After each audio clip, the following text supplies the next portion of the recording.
Rob, great to see you today. Thank you for coming into to the studio. So, your whole professional career really has been around data, or as I know, as you said it before we started recording, about being inquisitive. Yeah, it's about being curious, Rob. I think it's about asking questions, finding things out. So I've kind of spent almost 30 years now as a researcher. I've worked in universities. I've worked for some really big clients, including government departments, the European Union, big businesses, but also a lot of kind of small charities, housing associations, little businesses, trying to help them, find answers to the questions that they have. So Rob, I know obviously you said that you work across a wide spectrum of businesses and organisations and establishments, and some seem more obvious that you'd need, research and data, but I know you're an advocate of any business really harnessing that. Why is that? Well, I think being inquisitive is about getting the knowledge you need in business, and that knowledge, it covers a whole breadth of different things. It's about engagement with customers, with staff. You want to know whether what you're producing, what you're delivering is relevant to the people you're trying to sell it to. But from your staff, you want to know whether they can deliver it, and what they need in order to make that happen. You want to evaluate what you're doing. You want to make sure that it's not wasting money. You want to do that during the process so that you can cut things off and don't end up wasting money several years down the line. And it's also about feedback.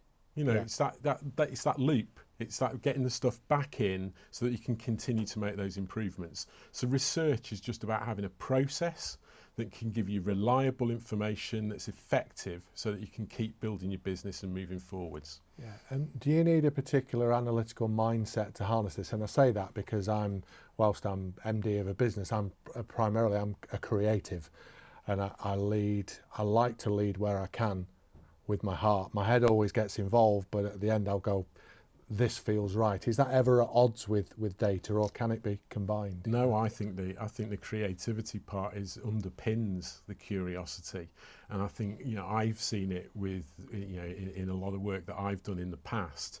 People become blinkered.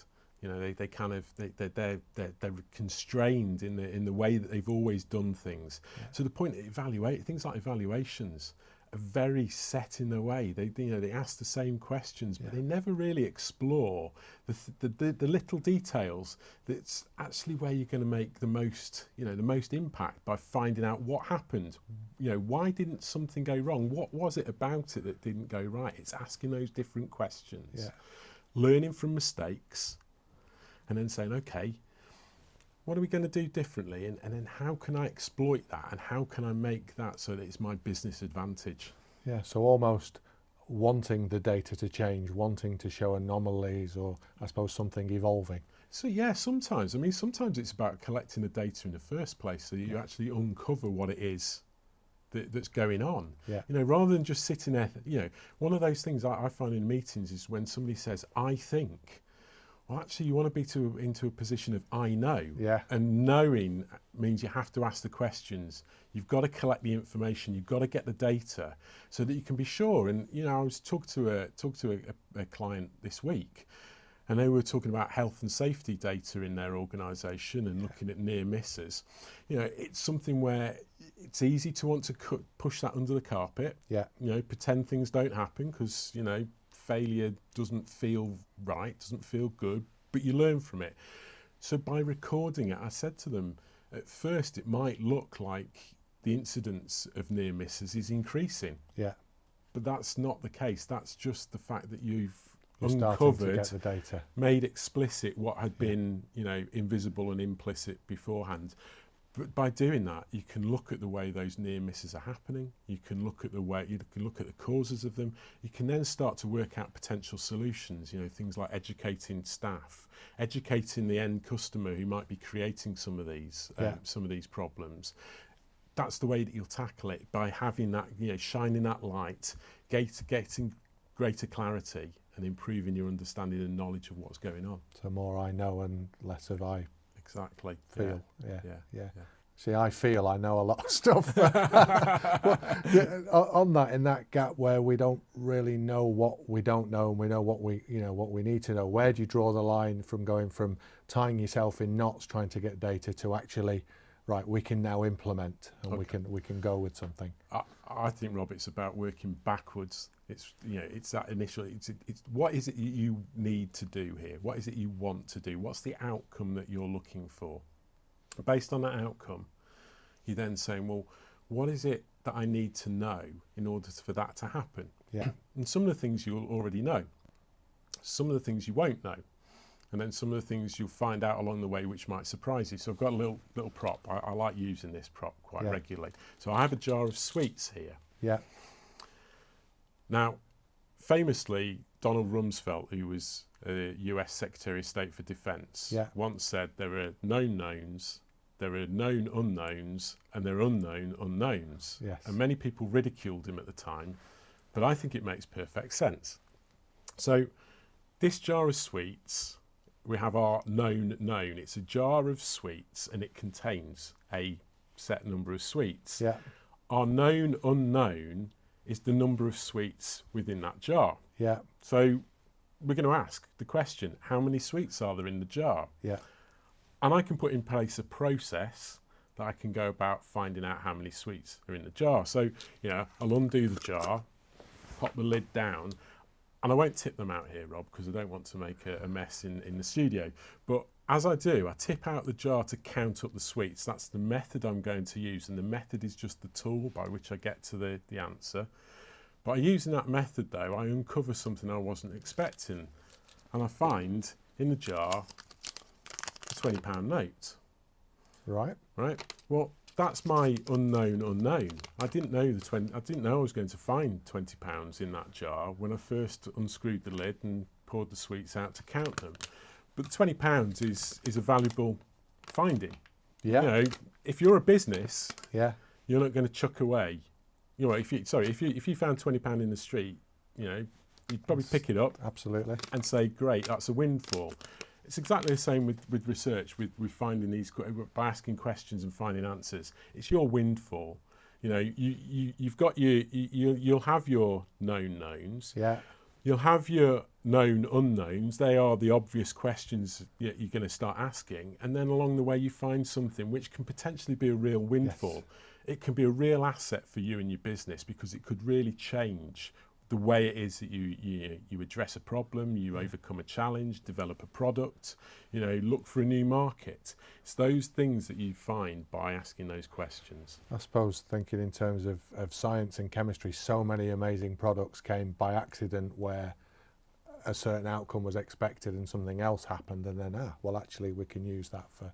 So I guess it's about being, you say, open-minded as well. Very open-minded, yeah. And I think it goes back to what I said about being blinkered. Yeah. You know, take the blinkers off. You know, sometimes you've got to be focused. That's very different. You need to be focused around the questions it is you need to ask.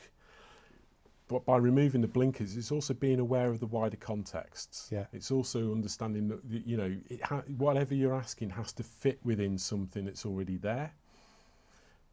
That things might come along the way that you weren't expecting. It's ensuring that you've got that wider perspective.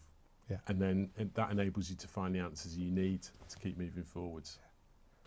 So if we're embarking on a project and thinking about the work we do, where we're telling, you know, customers stories, and I think what's occurred to me is it sounds like we're adopting this anyway, because we start with the end and say, what do you want to achieve? What do you want people to think, feel and do?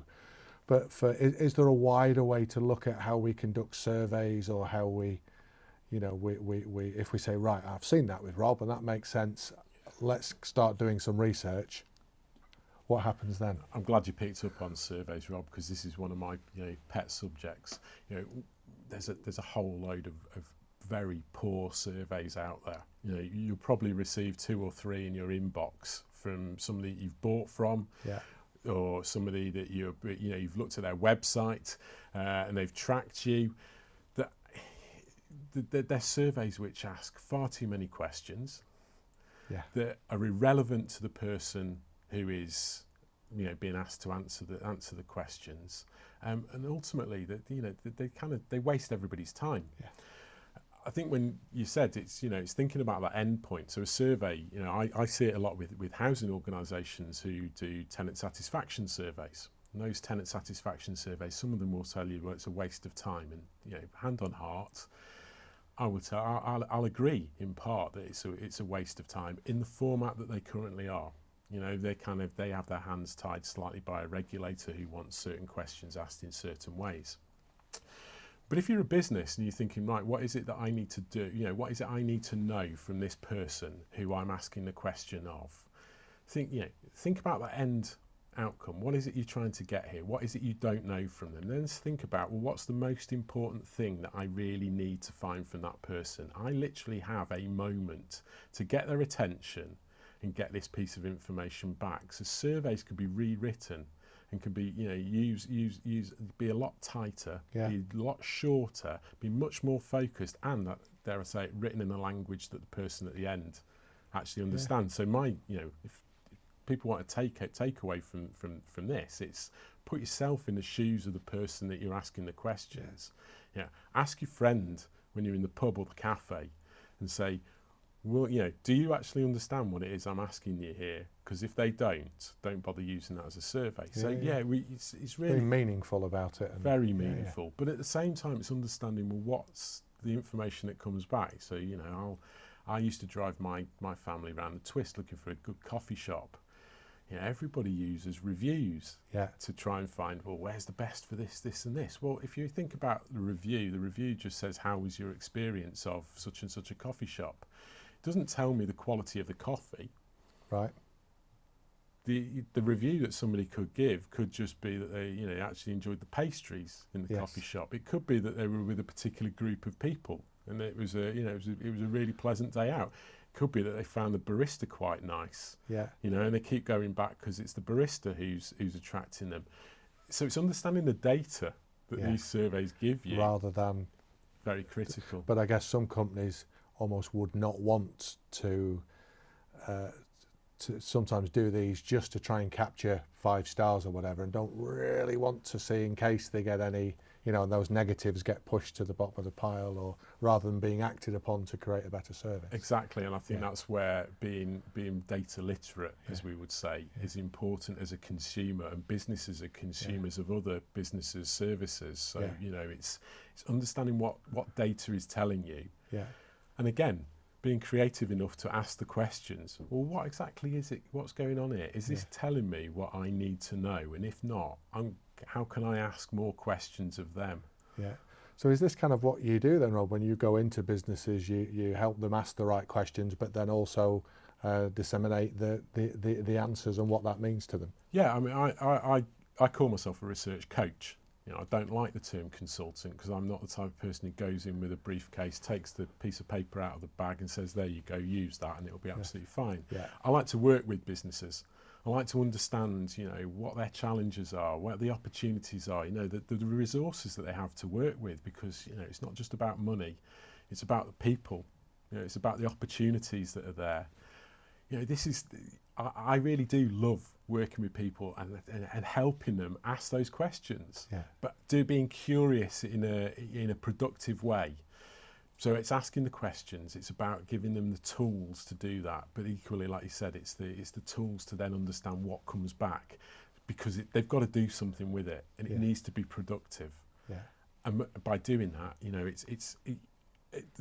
the way I work is to help them invest in their business by embedding skills and confidence, you know, within themselves, within their teams, so that they're building for the future rather than just seeing it as a revenue cost that they pay me, I come in, do something for them, and then come back next year to do exactly the same thing. Amazing. It's and I love that when you talk about it, you're obviously very excited and love what you do. But great to meet you. Thank you, Rob. Great, thanks, Rob.